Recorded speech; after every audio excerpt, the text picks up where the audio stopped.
Vamos a ver, ¿para qué conjugamos?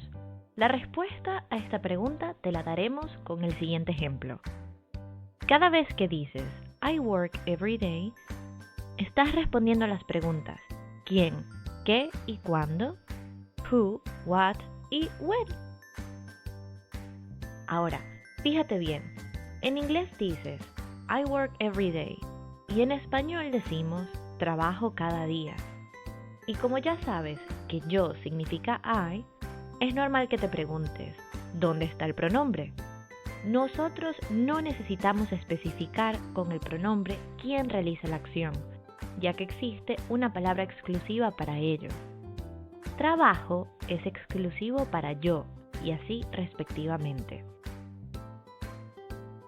Entonces, ¿para qué conjugamos? Conjugamos para saber quién y cuándo realiza la acción. Pero para que te vayas acostumbrando, vamos a colocar los pronombres entre paréntesis al lado de los verbos conjugados. Ahora, te tenemos dos noticias, una mala y una buena. La mala noticia es que el verbo ser es irregular, así que, lamentablemente, debes memorizarlo en todas sus versiones. La buena noticia es que lo usarás tan frecuentemente que lo aprenderás rápido y sin darte cuenta. Aquí tienes las conjugaciones en presente simple del verbo ser.